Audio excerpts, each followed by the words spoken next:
अस्सलाम वालेकुम दोस्तों, हमारे चैनल कहानी सुनो में आपको खुशामदीद कहते हैं। कहानी सुनो चैनल में हम आपके साथ बहुत सी सबक आमोज़ कहानियाँ शेयर करेंगे। तो चलो दोस्तों, हमारे साथ आज की कहानी सुनो। एक बादशाह का दरबार लगा हुआ था। क्योंकि सर्दी का दिन था, इसलिए बादशाह का दरबार खुले मैदान में लगा हुआ था।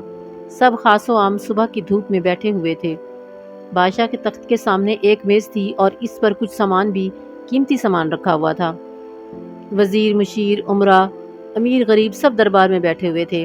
बादशाह के खानदान के कुछ अफराद भी वहाँ पर बैठे हुए थे कि अचानक एक शख्स आया और दरबार में दाखिले की इजाज़त चाहिए। उस शख्स को इजाज़त मिल गई तो इसने कहा, मेरे पास 2 कीमती चीज़ें हैं। मैं हर मुल्क के बादशाह के पास गया हूँ और अपनी चीज़ों को बादशाह के सामने रखता हूँ। ये बिल्कुल एक जैसी हैं और कोई भी इनमें फ़र्क नहीं जान पाता। तमाम हार चुके हैं और मैं हमेशा कामयाब होकर लौटता हूँ। अब आपके मुल्क में आया हूँ। बादशाह ने कहा कि ऐसी कौन सी चीज़ें हैं? तो इसने दोनों चीज़ें बादशाह के सामने मेज़ पर रख दी। वो दोनों देखने में बिल्कुल एक जैसी थीं। उनकी जिसामत भी यकसां थी, रंग भी यकसां था, उनकी चमक भी यकसां थी। ये दोनों चीज़ें एक दूसरे की नकल महसूस होती थीं। दोस्तों, बादशाह ने दोनों चीज़ों को देखा तो वो बिल्कुल एक जैसी हैं।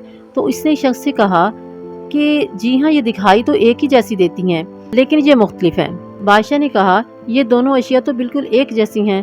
तो इस शख्स ने कहा कि जी हाँ, दिखाई तो एक जैसी ही देती हैं, लेकिन ये दोनों मुख्तलिफ हैं। इनमें से एक चीज़ बहुत कीमती हीरे से और एक शीशे से बनी हुई है। बज़ाहिर ये एक जैसी हैं, लेकिन कोई भी आज तक नहीं पहचान सका कि इसमें कौन सा हीरा है और कौन सा शीशा। कोई अगर जांच कर बताएगा कि इसमें से कौन सा हीरा है और कौन सा शीशा और मैं हार गया तो ये कीमती हीरा आपका हो जाएगा। लेकिन शर्त ये है कि अगर कोई नहीं पहचान पाया तो इस हीरे की जो कीमत है, इतनी ही रकम आप मुझको इनाम के तौर पर देना होगी। इसी तरह मैं कई ममालिक से जीत कर आया हूँ। दोस्तों, बादशाह ने कहा, मैं तो इनको नहीं पहचान सकता, बहुत मुश्किल है।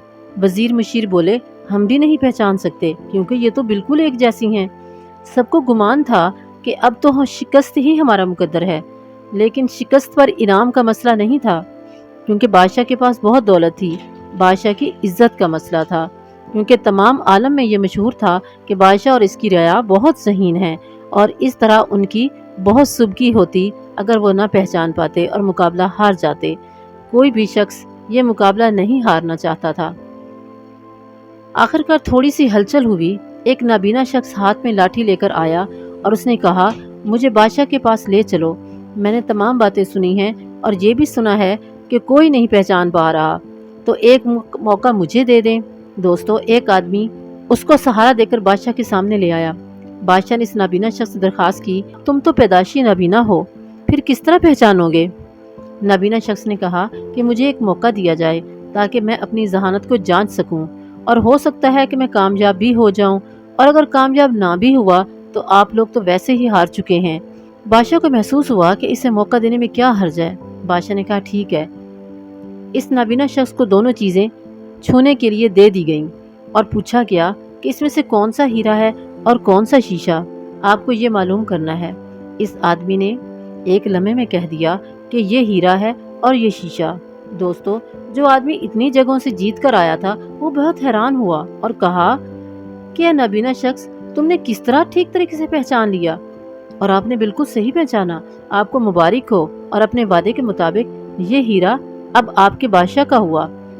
तमाम लोग बहुत हैरान हुए कि एक नाबीना शख्स ने कैसे जान लिया कि असल हीरा कौन सा है। आखिर सबने यही सवाल इस नाबीना शख्स से किया। इस नाबीना शख्स ने कहा कि सीधी सी बात है, धूप में हम सब बैठे हुए हैं, मैंने दोनों को छू कर महसूस किया, जो ठंडा रहा वो हीरा था और जो गर्म हो गया वो शीशा था। तो दोस्तों, इसी तरह ज़िंदगी में भी जो शख्स सख्त और मुश्किल हालात में गर्म हो जाए और हालात का सामना ना कर सके, वो शीशे की मानिंद है, और जो मुश्किलात में ठंडे मिजाज और सब्र से काम ले, वो हीरे की मानिंद है। दोस्तों, अगर आपको हमारी कहानी पसंद आए तो इस वीडियो को लाइक, शेयर और सब्सक्राइब करें और बेल आइकन दबाना ना भूलें, ताकि आप हमारी आने वाली हर नई कहानी सबसे पहले सुनो और सबको सुनो।